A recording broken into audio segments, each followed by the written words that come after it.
রাজধানীর পুরানো ঢাকার বুড়িগঙ্গার তীরবর্তী ইসলামপুরের কুমারটুলি এলাকায় মাথা উঁচু করে সগৌরবে দাঁড়িয়ে আছে তৎকালীন নবাবদের তৈরি ১৫০ বছরের পুরানো আহসান মঞ্জিল। শেখ এনায়েত উল্লাহর তৈরি প্রমোদ ভবনটি একসময় নবাবদের আবাসিক ভবন ও জমিদারদের সদর কাচারি হিসেবে চালু থাকলেও বর্তমানে এটি জাদুঘর হিসেবে ব্যবহৃত হচ্ছে। ১৯৫৯ সালে নওয়াব আব্দুল গনি এটির নির্মাণ কাজ শুরু করেন এবং ১৮৭২ সালে নির্মাণ কাজ শেষ হয়। প্রাণপ্রিয় পুত্র খাজা আহসান উল্লাহর নামে এর নামকরণ করা হয় আহসান মঞ্জিল।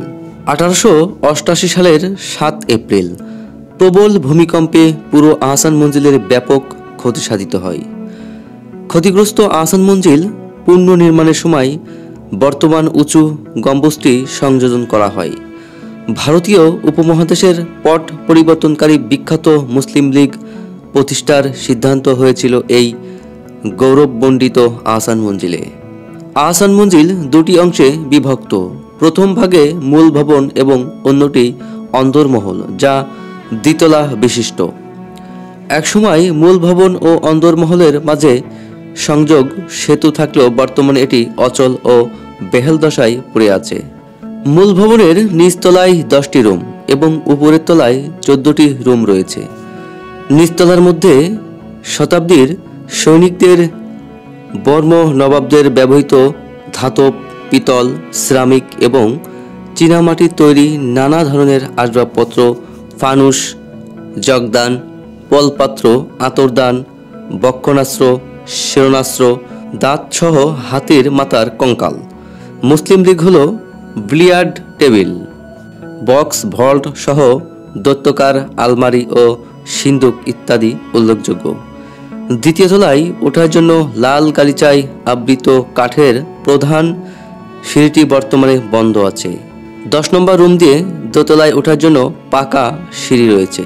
দোতলায় রয়েছে মাওলানা আকরাম খাঁ, একেএম ফজলুল হক, হরপ্রসাদ শাস্ত্রী, বিপিন চন্দ্র পাল, সৈয়দ আমির আলী, হাজী মোহাম্মদ মহসিন, ডক্টর মোহাম্মদ শহীদুল্লাহ, বেগম রোকেয়া, কাজী নজরুল ইসলাম, হাসন রাজা, জগদীশ চন্দ্র বসু, দীন বন্ধু মিত্র, প্যারীচাঁদ মিত্র প্রমুখ বিখ্যাত ব্যক্তিবর্গের প্রতিকৃতি।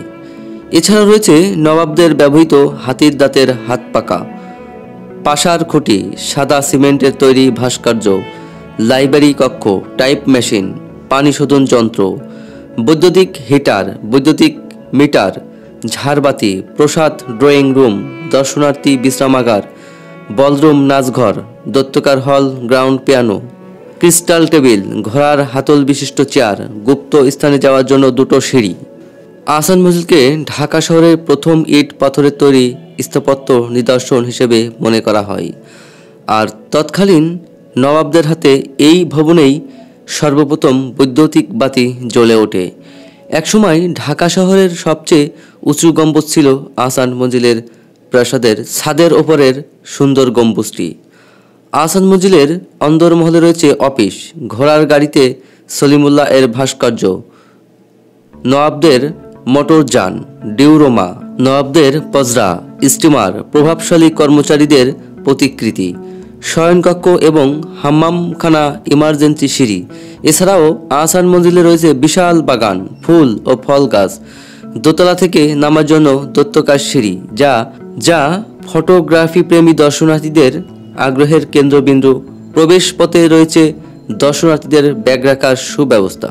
আহসান মঞ্জিলে যেতে ঢাকার সদরঘাটগামী যে কোনো বাসে উঠে জগন্নাথ বিশ্ববিদ্যালয়ের কাছে নেমে যেতে হবে।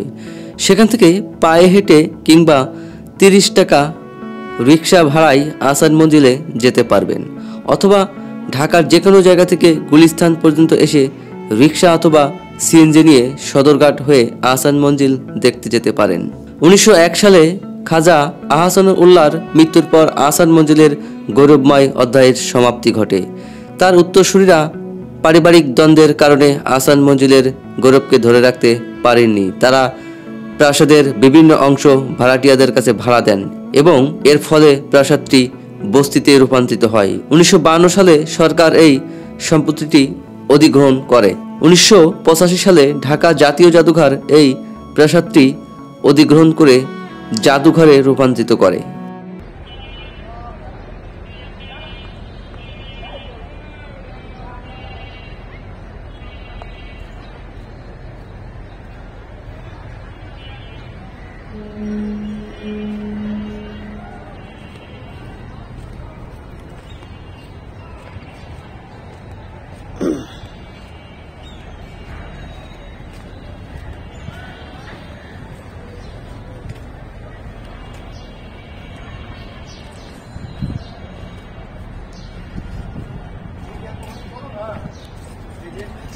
আমরা তো দিক দিয়ে গিয়ে হ্যাঁ আমি তো দূরে নিয়ে যাবো আমি তো ভিডিও নাই